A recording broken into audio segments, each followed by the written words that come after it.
Europe 1. Europe 1, 10h, 11h. Mediapolis. Olivier Duhamel. Oui, bonjour à tous, c'est Mediapolis. Exceptionnellement, Catherine Naine n'a pas pu se joindre à nous, mais elle sera de retour samedi prochain.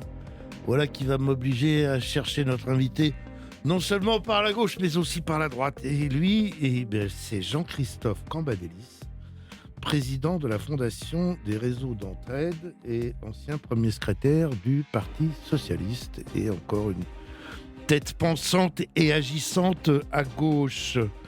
L'émission est réalisée à nouveau par Jean-Luc Arblade qui nous a retrouvés et préparée par Capucine Patouillet comme toujours. Jean-Christophe Cambadélis, les Français vous connaissent pas tous. Je pense qu'une partie de nos 580 000, près de 600 000 auditeurs, que je remercie, vous connaissent, mais pas tous. En fait, vous êtes dans la politique depuis que vous êtes jeune étudiant et vous en êtes jamais sorti, on peut dire ça? On peut dire ça. J'ai commencé très tôt. J'ai terminé mes études et travaillé, mais en même temps, je faisais de la politique et je continue. Vous avez à faire de démarré la trotskiste, c'est ça? J'ai démarré, oui, à l'extrême gauche, trotskiste, tendance lambertiste. Et quand vous êtes rentré au PS, vous étiez encore trotskiste ou pas? C'est une question moi assez non. intéressante. Moi non, Vous, moi non. non, non, Vous non. aviez Moi je déjà- n'étais pas. Ah bon. Moi j'ai rompu violemment d'ailleurs. Ouais. C'est des lieux à des combats épiques. Je suis parti avec 450. Nous avons créé Convergence socialiste à l'époque. Et juste un mot, quelle était la raison principale qu'on vous comprenne et qu'on vous connaisse? Eh bien, la raison, c'était que dans cette organisation, on estimait que, au fond, François Mitterrand, c'était pire que Jean-Marie Le Pen. Et moi, j'étais déjà sur la thématique qu'à travers Jean-Marie Le Pen, c'était le retour du refoulé dans notre société, qu'il y avait une dimension à l'époque, comme ça on l'a caractérisé, nationale populiste. Et je n'arrivais pas à comprendre pourquoi le président de la République socialiste était celui qui pavait le fascisme en France et pas Jean-Marie Le Pen. Donc là, il y a eu un désaccord qui a été de plus en plus important et puis il y a eu une rupture. Ça, c'était en quelle année? 86. Voilà, et depuis, socialiste vous êtes, socialiste vous socialiste. restez. Mais vous voyez, je suis socialiste depuis 1986, mais on me renvoie toujours à mes années de jeunesse, ce qui me rajeunit et me fait plaisir, mais quand même. Allez, on va se rajeunir nous aussi en écoutant Nicolas Canteloup. L'info du jour, c'est cette vidéo de violence policière contre Michel, ce producteur de musique. Antoine Griezmann a réagi en déclarant qu'il avait mal à sa France. Mal à sa France, oui. Qui pense un peu à Michel, qui lui a mal à sa tête, mal à sa bouche, mal à son nez, mal à son épaule. C'est footballeur, elle a toujours à simuler la douleur, mal à sa France. C'était donc vendredi matin, c'était le seul passage de la revue de presse de Canteloup évoquant l'incroyable violence policière contre ce producteur de musique. Je ne sais pas comment vous avez réagi à cela.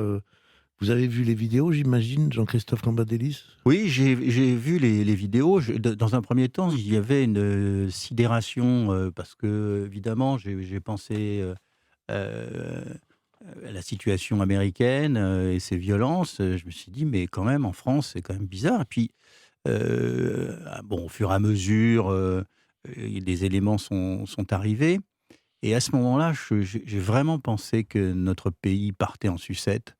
Parce que, d'un côté, vous avez un habitant de Saint-Denis qui s'offusque des dealers qui est passé par la fenêtre. De l'autre, des policiers qui frappent un producteur au nom, paraît-il, c'est pas encore prouvé, mais de sale nègre.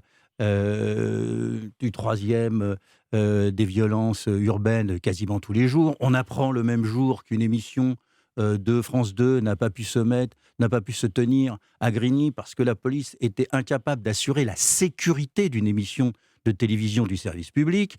Un humoriste parodie une émission sur de CNews, et pour tout dire, Pascal Praud, et il est viré dans la journée.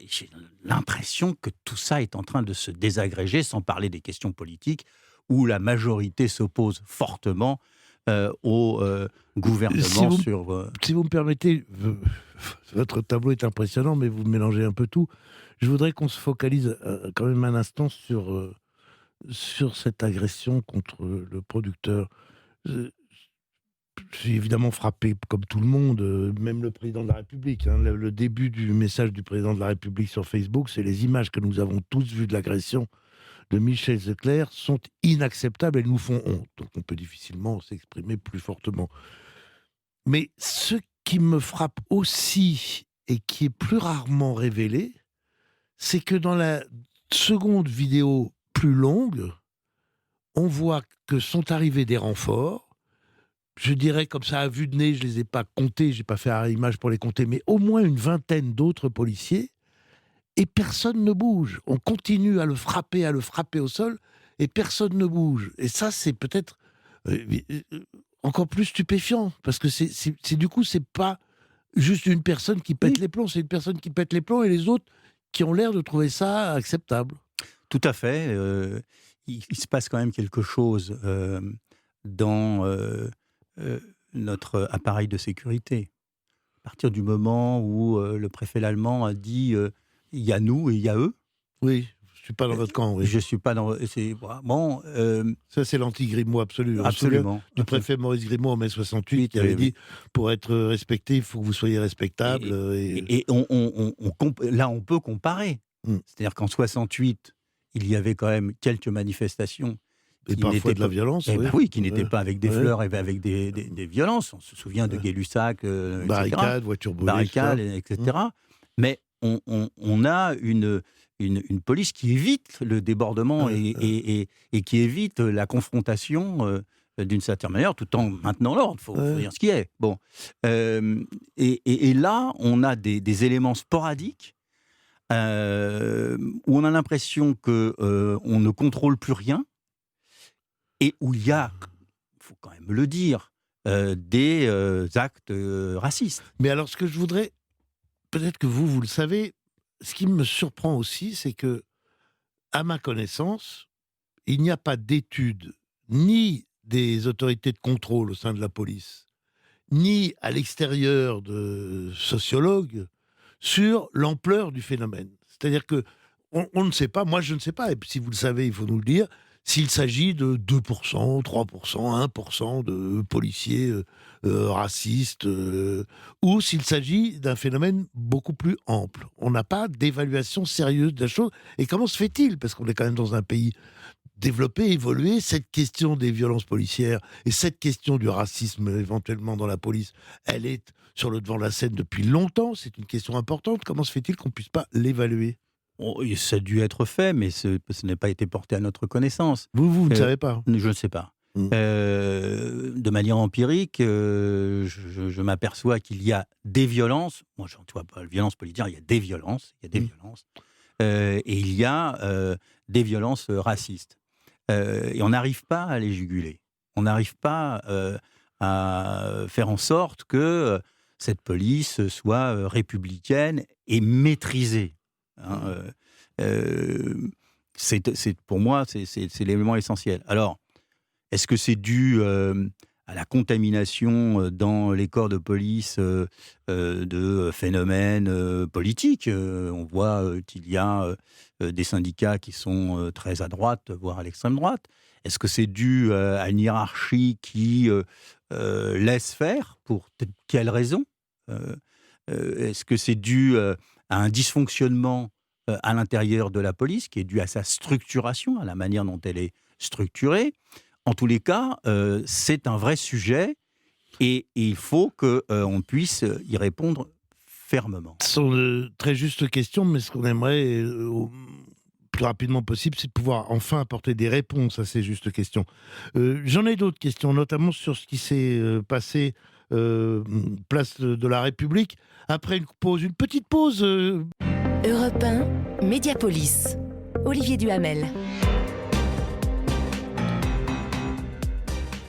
Avec Jean-Christophe Cambadélis, socialiste un jour, socialiste toujours, ancien premier secrétaire du Parti socialiste, et qui vient d'écrire un mémorandum pour une république impartiale. Assez sophistiqué comme titre. C'est vous qui l'avez trouvé ou un agent de com? Non, c'est moi. Le mémorandum, parce que c'est un ensemble de réflexions. Ce n'est pas tout à fait un manifeste, ça viendra peut-être. Mais c'est une réflexion sur la nécessité, à la fois pour notre pays, d'avoir une république impartiale et pour la gauche de se reconstituer autour de cette idée. Vous l'avez publié sous quelle forme, en ligne? En ligne sur nouvellesociétés.fr. En fait, vous êtes comme le président de la République qui fait un message par Facebook de pages. Vous publiez que en ligne. Vous êtes, voilà, 10 pages. Vous êtes super geek moderne. Ouais, bon, j'essaye de m'adapter à la communication moderne. Bon, enfin, il y avait quelque chose de pas du tout geek et pas du tout moderne. C'est tout ce qui s'est passé sur la place de la République. Écoutez le député LaREM, ancien chef du RAID, Jean-Michel Fauvergue, sur le sujet. On peut se demander pourquoi tout le monde était au rendez-vous de la donné par des associations et par l'extrême gauche qui avait organisé le show. Ensuite, on peut se demander qu'une fois le show terminé, est-ce que ces associations-là et est-ce que les gens qui avaient organisé tout ça se sont occupés des migrants ou les ont laissés divaguer dans les rues une fois que les choses étaient faites? N'ont-ils pas tout simplement manipulé ces pauvres airs? Alors, c'était donc Jean-Michel Fauvergue, député LaREM, ancien chef du RAID, comme je l'ai dit, invité de Guillaume Erner sur France Culture jeudi matin. Alors, donc, c'était lundi, place de la République. Allez, soyons clairs, allons-y carrément. Je vous pose la question que vous posez probablement encore mieux que moi, Catherine Ney. Est-ce que tout ça n'est pas une provocation organisée par l'extrême gauche? Je répondrai à Catherine Ney, quand bien même. Ce n'est pas parce que des organisations, pas obligatoirement gauchistes, mais qui sont dans la solidarité avec des migrants dont le camp venait d'être démantelé, parce qu'on oublie de dire ce qui s'était passé, et qui protestaient place de la République en installant des tentes, ce n'est pas pour autant qu'on fait des ratonnades dans les rues. Vous savez comment ça s'est produit? Parce que j'ai eu la possibilité de me renseigner là-dessus. Quand le campement précédent a été démantelé, les associations avaient annoncé à la préfecture qu'il y avait à peu près 2500 migrants.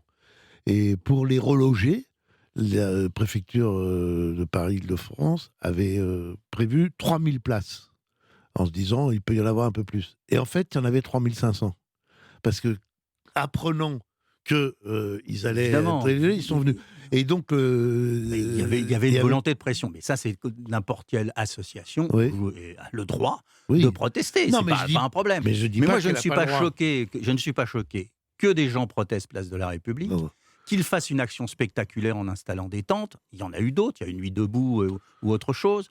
Et je ne suis pas choqué que la préfecture de police dise si on les laisse, on a une situation ingérable au cœur de Paris. Le problème, là, c'est à la fois la protestation et le maintien de l'ordre. Ce qui me choque, c'est la manière dont, encore une fois, on n'est pas capable de maîtriser une décision du préfet. Et après, on y va, on les vire et on les poursuit dans les rues. Mais vous êtes d'accord, même si je peux être d'accord avec vous et Catherine n'est pas d'accord, je ne vais pas arrêter de te faire parler Catherine qui n'est pas là, mais c'est quand même pas du tout du même ordre dans la gravité de ce qui s'est passé avec le producteur Michel. Mais je ne l'ai pas dit d'ailleurs. Non, je n'ai pas dit que vous l'aviez dit. Cité dans ma, je veux voir si vous êtes d'accord avec moi. C'est sans commune mesure. C'est type qui perd le contrôle et qui file un coup de pied ou qui fait un croche-patte, c'est pas comme s'acharner, insulter, massacrer et recommencer. Nous sommes d'accord, c'est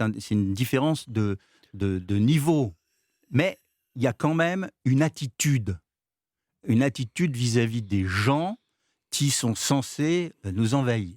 Et alors, par rapport à ça, se pose toujours la grande question de la responsabilité politique. Soyons clairs. La responsabilité civile, si elle devait être engagée, c'est l'État. Absolument. La responsabilité pénale, c'est l'auteur du délit. Absolument. Par la justice au terme du processus. Et pour l'instant, donc, il y a toujours présomption d'innocence, mais avec beaucoup d'éléments qui mettent ces gens en difficulté. Mais la responsabilité politique. Est-ce que vous considérez que quand il se passe quelque chose d'aussi grave, il faudrait, ou pas, et pour quelle raison, que démissionne le préfet de police, ou que démissionne le ministre de l'Intérieur, ou que démissionne le Premier ministre, ou que démissionne personne? Non, je pense que le président de la République a demandé qu'on lui fasse des propositions pour rétablir la confiance. La confiance ne se décrète pas. Ce sont des gestes. Et le premier geste du président de la République aurait été de demander que le préfet soit démis de ses fonctions. C'est le premier geste. À ce moment-là, pour tous ceux qui vont protester aujourd'hui, vous voyez comment on crée des situations. Car aujourd'hui, nous allons avoir des manifestations, particulièrement à Paris, de la République à la Bastille cet après-midi. Vous allez y aller manifestement. Oui, précisez-leur pendant que vous y êtes. Non, mais avec une décision de justice. À 14h. Alors, parlons. Avec une décision de justice qui va à l'encontre de l'interdiction du préfet. Oui. Et on ne prend pas. C'est très bien, ça. Ça veut dire qu'on est dans un état de droit. Mais bien sûr, mais dans lequel on a pu saisir en référé. Et absolument. C'est bien, c'est important, la justice contre une décision de préfecture. Et hop, annuler. Et donc c'est pour ça que il n'y a pas beaucoup de pays où c'est comme ça. Mais bien sûr. Vous savez, c'est parce qu'il existe un truc qui est assez récent dans notre histoire qui s'appelle le référé liberté. Oui, je sais. Qui fait que 365 jours par an, jour et nuit, vous avez au tribunal administratif de Paris ou au Conseil d'État quelqu'un de permanence pour s'il y a une atteinte grave aux libertés et qu'il faut prendre une décision immédiate parce que sinon on ne pourrait pas la corriger, on répond. C'est quand même assez formidable ça. C'est formidable. Bon. Et donc aujourd'hui, il y a cette manifestation, mais il y a le même préfet. Et obligatoirement, au lieu de demander justice pour Michel, on est dans une thématique qui va être une hostilité vis-à-vis du préfet. Et je pense que le président de la République a réagi peut-être un peu tardivement, 24 heures après, mais il a réagi, mais il aurait dû prendre cette mesure puisque ça aurait assaini la situation. J'entends bien sur la démission du préfet, sur le président de la République. S'il réagit tout de suite, on dit qu'il pourrait attendre d'en savoir un peu plus avant de réagir. S'il réagit 24 heures après, on dit comment il a fallu 24 heures pour qu'il réagisse. Mais il a regardé la vidéo, oui. Il a été choqué comme tout le monde, il pouvait réagir. Oui. Et si vous étiez un peu à l'air même, vous me diriez il a pris le temps d'y voir, il a eu raison avant de réagir. Allez, on se retrouve après une pause. Brève aussi. Europe 1, Mediapolis. Olivier Duhamel. Je vous avais dit qu'on se retrouvait très vite avec Jean-Christophe Cambadélis, président de la Fondation Les Réseaux d'Entraide, auteur d'un mémorandum pour une république impartiale que vous pouvez lire en ligne. En plus, c'est pas très long et assez intéressant. Et nous parlions donc, vous aviez évoqué la loi sur la sécurité globale et notamment cette idée. J'aimerais bien savoir qui a donné au Premier ministre cette idée invraisemblable de, le lendemain du jour, où il avait décrété que le texte était équilibré, mais qu'il pouvait, après passage au Sénat et à l'Assemblée nationale, être encore un peu meilleur, nommer une commission extérieure au Parlement pour le réécrire. Écoutez le vice-président de l'Assemblée nationale, député pourtant La République En Marche, Hugues Rançon, au micro de Claudia Bertram sur Europe 1 vendredi. Comme tous les parlementaires, et d'ailleurs de tous les bancs, j'ai appris avec une forme d'incrédulité la mise en place de cette commission. On est en plein débat parlementaire sur un texte, et je crois qu'il n'appartient pas à une commission administrative de contourner l'activité des représentants du peuple, et les parlementaires, fussent-ils de la majorité, veulent remplir leur mission de représentants du peuple. Je crois qu'il est préférable, souvent, plutôt que de vouloir s'obstiner à sauver un dispositif, d'y renoncer, de se remettre autour de la table et de prendre le temps de discuter sereinement à de nouveaux dispositifs.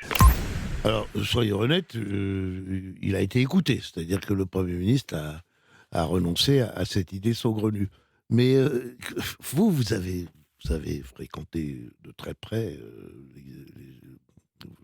le pouvoir. Vous savez comment ça fonctionne.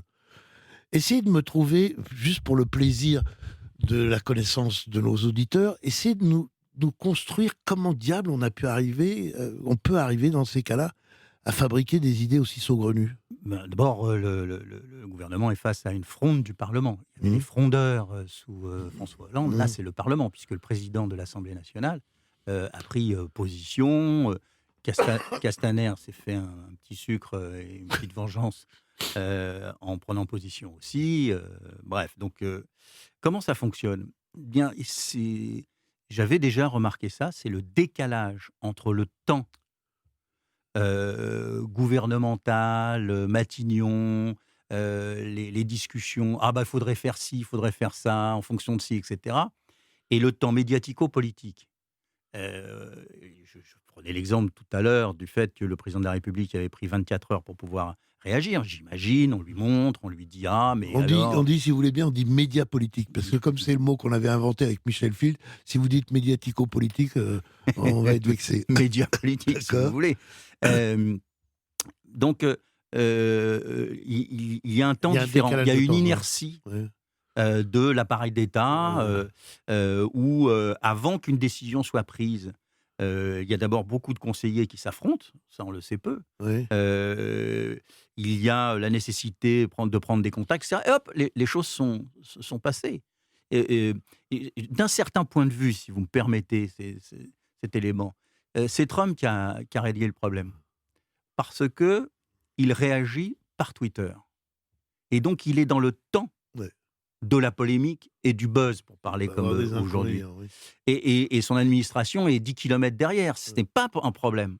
Oui, mais dans l'affaire, vous avez raison, mais dans l'affaire dont on parle, moi, ce que j'imagine, sur un cas comme ça, si je suis le conseiller chargé des relations avec le Parlement du Premier ministre, je passe un petit coup de fil à Richard Ferrand et je lui dis, voilà, on a cette idée pour essayer de régler le truc, qu'est-ce que t'en penses? Il le tutoie, qu'est-ce que vous en pensez s'il le voit? Et l'autre lui dit, mais vous êtes tombé sur la tête, même moi je serais obligé de protester si vous faites ça. Donc il n'y a pas ces mécanismes de contrôle. Non, parce que le ministre chargé des relations avec le Parlement est sûrement pas au courant de la décision du Premier ministre. D'ailleurs, Capucine Patouillet me précise que c'est le ministre de l'Intérieur Darmanin qui l'a suggéré. Oui, bien sûr. Au Premier ministre. Et donc je suppose que c'est dans le moment où ils se sont retrouvés dans le bureau du Premier ministre, entre Darmanin et Castaner, sur ce texte. Mais il a déjà été voté. Donc on hallucine. Donc ces dysfonctionnements-là sont dus tout à la fois à des problèmes internes structurels et en même temps dus à une situation politique, parce que aujourd'hui, le gouvernement est dans la difficulté politique, c'est évident. Allez, on va passer maintenant à un autre grand thème, celui, brièvement, d'ailleurs je vous rassure aussi, celui dit du confinement, après une toute petite pause.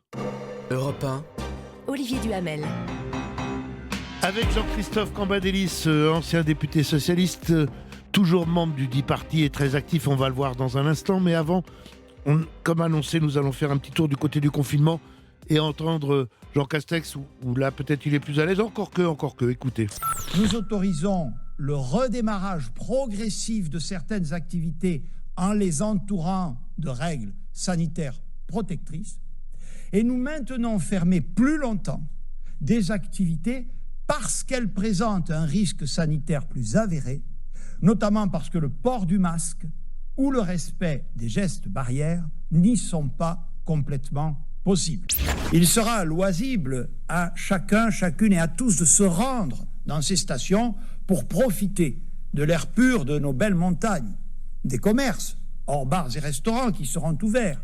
Simplement, toutes les remontées mécaniques et les équipements collectifs seront fermés au public. C'était sa conférence de presse de mercredi. Je dois dire qu'il a eu un très grand succès avec le fait que les stations de ski étaient ouvertes, mais qu'évidemment, on ne pouvait pas y faire du ski ni aller dans les bars et restaurants. Ça vous a fait rigoler, Jean-Christophe Cambadélis? Oui, ça m'a fait rigoler. Bon, moi, je m'abstiens de tout commentaire sur la question de la gestion de cette crise sanitaire, parce que je pense que c'est très difficile, que tout le monde a son avis, que c'est contradictoire, que les médecins nous disent une chose et puis une autre, les épidémiologues la même chose.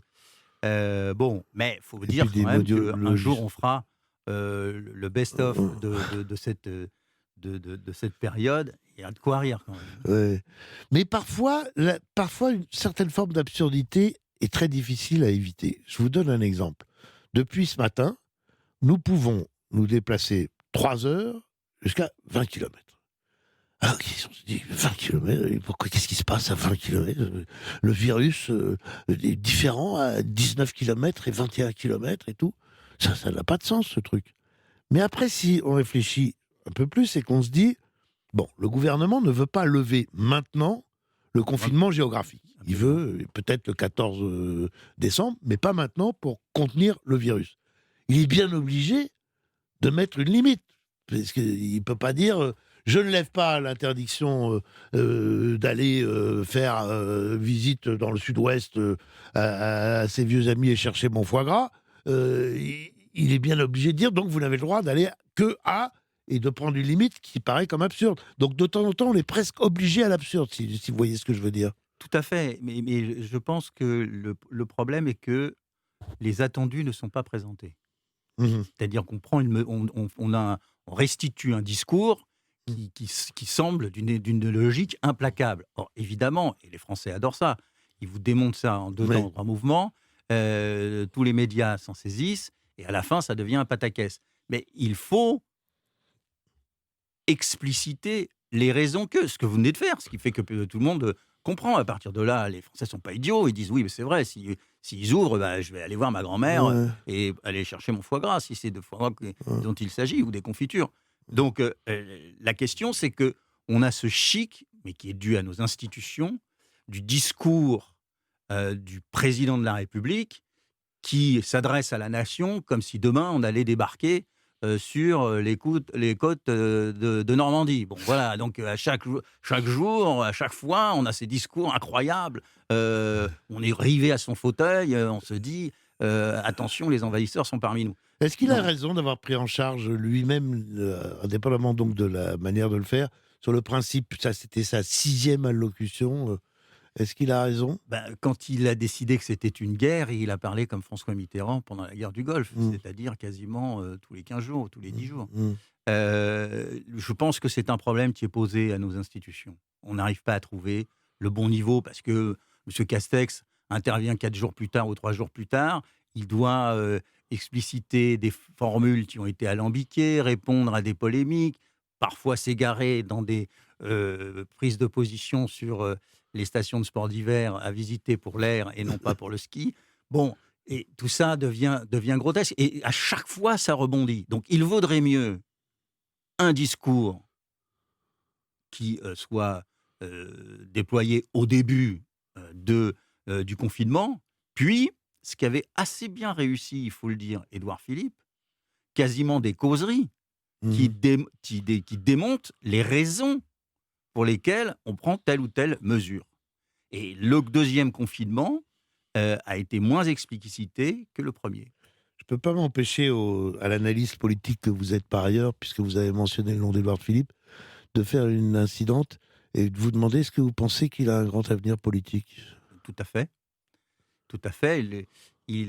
Ça dépendra s'il veut ou pas franchir le Rubicon. Il est vrai qu'au Havre, la Seine est large, mais je crois que vous connaissez ça par cœur, on n'a jamais vu un Premier ministre quitter ses responsabilités à un tel niveau. Aujourd'hui, il est dans une situation où il peut unir l'ensemble de la droite, les juppéistes et les sarkozystes, et je pense qu'il est un recours. Alors après, est-ce qu'il voudra le faire? Est-ce qu'il aura les conditions pour le faire? Est-ce que Emmanuel Macron sera candidat ou est-ce qu'il ne sera pas candidat? Il n'est pas maître du match retour, on va dire, comme on dit, de son destin au football. Il vous est sympathique, ce personnage? Pas spécialement. Je le juge comme étant un homme de droite. Qui, à droite, vous est plus sympathique que lui, alors? Comment? Qui, à droite, vous est plus sympathique que lui? Xavier Bertrand. Ah oui? Oui. Pourquoi? Parce que c'est le gaullisme social.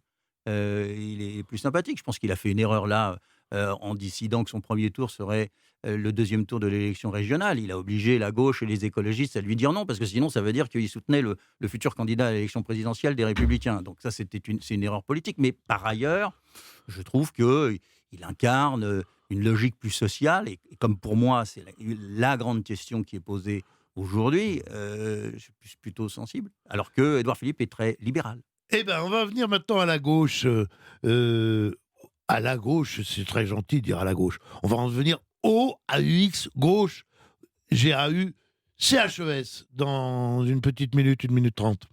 Europe 1, Olivier Duhamel. Avec Jean-Christophe Cambadélis, vous n'avez pas écouté les grandes publicités. Il y avait une pub pour AXA et les plans retraite. Alors les plans retraite, personne ne les cherche à gauche. Je vois pour l'élection présidentielle, candidat, évidemment Jean-Luc Mélenchon. Maintenant, c'est clair. Après une épreuve terrible, 150 000 signatures.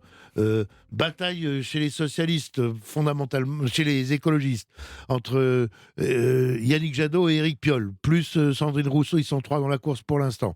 Et alors au Parti socialiste, on dit que Arnaud Montebourg sera candidat, on dit que il faudrait que Christiane Taubira soit candidate, on dit que Ségolène Royal veut vraiment être candidate. Et vous, tranquille, vous vous êtes ajouté au lot. Oui. Vous n'avez pas peur. C'est pas terminé. Écoutez, aujourd'hui, la gauche est éliminée du deuxième tour de l'élection présidentielle. Aujourd'hui, je vous le dis, elle ne passera pas le premier tour de l'élection présidentielle. Et ceci a des conséquences. Soit parce que le candidat de droite soit élu, soit parce que M. Macron sera élu, soit parce que Marine Le Pen peut l'emporter. Donc la gauche joue sa dislocation et sa marginalisation. Et en quoi, vous portant candidat, vous vous aidez à ce que ça ne se produise pas, vous ajoutez au désordre et aux ambitions d'être calife à la place du calife. Je vais vous répondre. Ou plus exactement, d'être sûr de ne pas être calife à la place du calife. Je vais vous répondre. Pour une raison toute simple, c'est qu'aujourd'hui, on cherche le casting, alors qu'il faut chercher le programme. La question n'est pas de savoir qui à cette étape, mais ça veut dire savoir quoi. Or, la gauche... à chaque fois, vous nous dites ça. Non, mais moi, je ne suis pas candidat à chaque fois. La vérité de l'histoire, c'est exactement l'inverse. C'est pas vrai, pas cette fois-ci. C'est que quand on est d'accord sur le casting François Mitterrand, quand on est d'accord sur le casting François Hollande, il y avait un projet, et puis on le transforme en proposition, et puis on en fait un bout quand on est au pouvoir, mais on peut conquérir le pouvoir. Non. Quand on n'est pas foutu de se mettre d'accord sur ce que vous appelez le casting, vous pouvez faire le plus beau projet du monde, vous n'arriverez à rien. Monsieur Duhamel, laissez-moi vous expliquer ce qui est mon point de vue. Oui, mais laissez-moi vous avoir objecté. Mais j'ai entendu.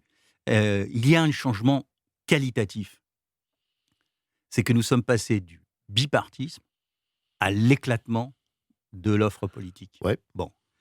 Quand vous étiez dans le bipartisme, c'était simple, c'était la synthèse de votre camp et choisir un candidat. Et la personnalité avait son importance. Un François Mitterrand à un moment donné, un François Hollande face à une Martine Aubry, à un moment donné dans les sondages, une Ségolène Royal ou un Dominique Strauss-Kahn. Oui. Et n'oublions pas Lionel Jospin. Surtout pas. Mais Lionel Jospin était dans une situation où, passant par les élections législatives, il a pu être candidat à l'élection présidentielle. Mais oui, c'est ça. Et déjà là, en 2002, c'est la multiplication des offres à gauche qui a fait échouer Lionel Jospin, ce qui me fait penser que nous ne serions pas là aujourd'hui s'il avait été président de la République, mais c'est un autre débat.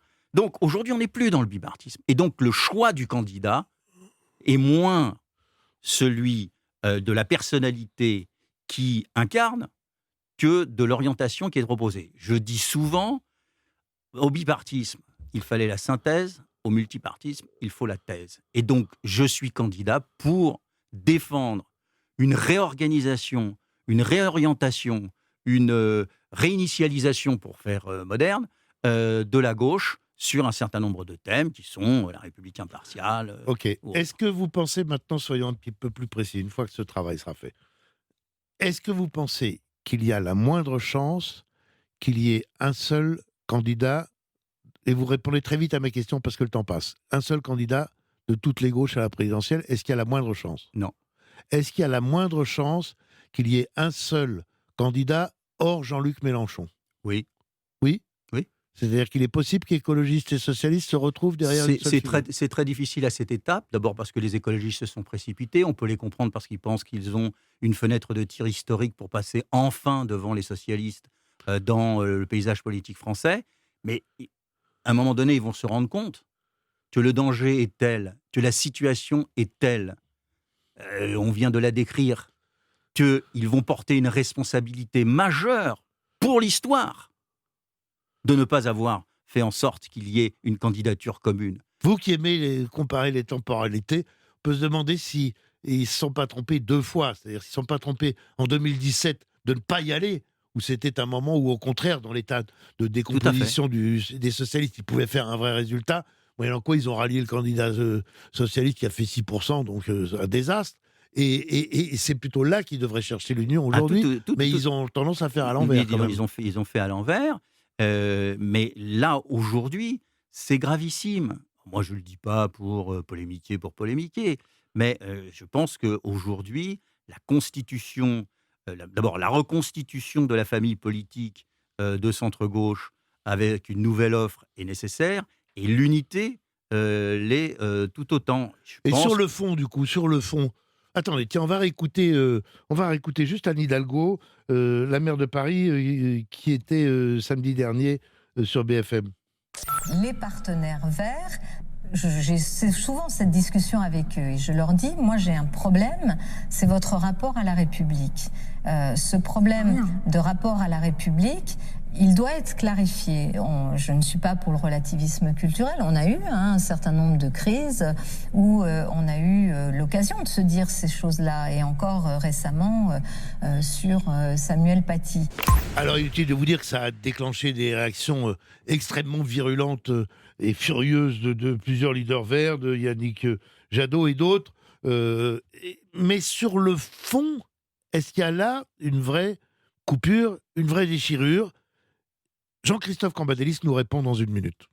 Europe 1, Mediapolis. Olivier Duhamel. Avec Jean-Christophe Cambadélis. Jean-Christophe Cambadélis, les écolos ont un problème avec la République ? Je n'ai pas écrit La République impartiale pour estimer que Anne Hidalgo a tort dans son diagnostic. Ils ont un problème avec le régalien, oui. Et parce qu'ils sont issus d'une culture qui est une culture libertaire. Et autant post-68 ou dans les années 80, où on était dans l'extension des libertés, ceci pouvait être porté, pas majoritaire, mais porté. Autant aujourd'hui, où il y a un besoin de protection qui est considérable, c'est à côté de la plaque. Donc, si on n'a pas ce débat avec eux aujourd'hui, non seulement ils vont aller au bout, et ruiner avec Mélenchon la possibilité d'une candidature au moins un peu unitaire pour pouvoir espérer être au 2e tour. Et sinon, ils vont proposer une candidature qui, sur ces problèmes-là, va poser énormément de problèmes à notre électorat, qui est réduit aujourd'hui, mais qui existe, et aux socialistes, parce que la question républicaine devient la question centrale. Très bien. Pendant ce temps-là, le feuilleton continue et rebondit aux États-Unis d'Amérique. Vous savez que Alice Baudry, directrice marketing et communication à l'Institut Montaigne, suit pour nous les médias internationaux. Elle nous invite cette semaine à regarder un article du Time Magazine qui fait le point sur les dernières nouvelles concernant la posture de Donald Trump suite à sa défaite et la préparation de son départ de la Maison-Blanche. L'article précise que Trump a déclaré jeudi qu'il quitterait bien la Maison-Blanche si le collège électoral officialisait la victoire de Biden, en insistant en même temps sur le fait qu'une telle décision serait une erreur. Pour rappel, jeudi c'était Thanksgiving et il a profité de cette période festive plus calme pour renouveler des affirmations sans fondement selon lesquelles c'est une fraude massive qui explique sa défaite. Jeudi, c'est la première fois que Trump répondait à des questions de journalistes depuis le jour du scrutin. Il s'est entretenu avec des journalistes dans la somptueuse salle de réception diplomatique de la Maison-Blanche, juste après son adresse de Thanksgiving au chef militaire américain. Et l'article explique que Trump a insisté sur le fait que beaucoup de choses pourraient encore se passer d'ici à janvier, qui pourraient modifier les résultats. Il y a un long chemin à parcourir. L'article reprend aussi cette citation d'un Trump amer. Les gens sont très déçus que nous ayons été volés. Le fait qu'un président américain en exercice ait même à se demander s'il quitterait ou non les fonctions après avoir perdu sa réélection montre à quel point Trump a brisé toutes les conventions ces 3 dernières semaines et pratique une violation sans précédent des normes démocratiques. Vous n'imaginiez pas connaître ça de votre vivant, comme moi, j'imagine, Jean-Christophe Cambadélis. Non, encore qu'on avait connu beaucoup de choses aux États-Unis avec Nixon et Clinton en son temps. Mais là, on se pose la question, parce qu'on a toujours tendance, nous, à juste raison, de critiquer Trump. Mais je pense qu'il y a il y a deux raisons à sa tactique. Ouais. La Moi, première. j'aurais dit à sa folie, mais allez-y. Oui, sa folie, sa tactique. Mais ce que je veux dire, c'est que ne l'enfermons pas simplement dans la folie. Oui, d'accord. Il cherche quelque chose. D'accord. La première, c'est d'entretenir ces 70 millions de voix. Il sait qu'il va en perdre une partie, mais c'est entretenir. Parce que c'est un rapport de force. 73, oui. Oui, 73. Ce qui est pas mal, quand même. Oui, Hein. c'est beaucoup, oui. Et comme... Biden a passé les 80 pour les auditeurs qui Oui, se bien diraient, sûr, évidemment. rappelons. Mais il les entretient parce qu'il estime que c'est son capital. Et deuxièmement, je ne peux pas ne pas. Mais je ne suis pas sûr qu'il ait raison sur ce premier Oui, point. oui, parce non, que mais. c'est comme tout à l'heure, toute chose égale par ailleurs sur la police, on ne sait pas quelle ampleur ça a. On ne sait pas chez les électeurs trumpistes, on ne sait pas très bien quelle ampleur sont des trumpistes fous, populistes comme lui, enfin fanatiques comme lui, ou des républicains de droite qui Tout votent à fait, républicains. tout à vous voyez. fait. Et ceux-là, il y en a une partie qui doivent se dire non, là c'est trop. C'est trop, mais évidemment. Mais lui, il ne le pense pas, ça. Il pense que c'est les siens. Bon. Oui. Donc, il cherche à les entretenir dans le fait qu'on lui a volé la victoire. Et deuxièmement, je ne peux pas ne pas penser qu'il n'y a pas en coulisses une négociation avec Biden sur un certain nombre de sujets. Et plus il est récalcitrant sur le passage, mieux il a un rapport de force. C'est le dernier qui lui reste, d'ailleurs, pour pouvoir négocier avec l'administration qui vient, on va dire, quelques facilités pour la suite, parce que dans sa folie, il pense bien rebondir.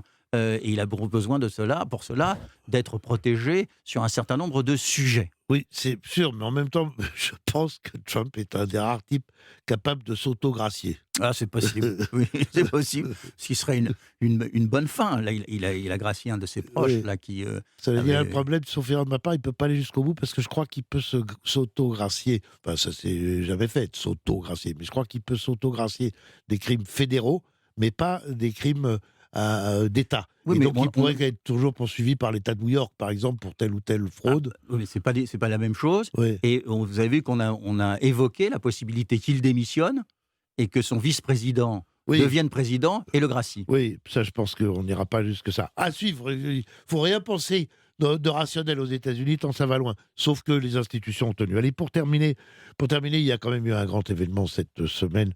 C'est la mort du footballeur Diego Maradona. Et je dirais, c'est l'unanimité des hommages. Moi, c'est la première fois que je vois un type qui a soutenu Fidel Castro, qui a soutenu Raúl Castro, qui a soutenu Chavez, recevoir l'unanimité des hommages d'où qu'ils viennent. Du coup, on a choisi comme chanson Manu Chao, 2007, La Vida Tombola. Si yo fuera Maradona, viviría como él. Si j'étais Maradona, je vivrais comme lui. C'est pas forcément un très bon conseil à donner à nos auditeurs. Merci beaucoup à Jean-Luc Arblat qui a réalisé cette émission, à Capucine Patouillet qui l'a préparée. Catherine Naine nous retrouve la semaine prochaine. Merci à Jean-Christophe Cambadélis. Écoutez l'émission. Il y a déjà des retours qui disent qu'elle est très intéressante, Jean-Christophe Cambadélis. Ah, très Vous bien. pouvez la faire écouter en podcast sur europe1.fr.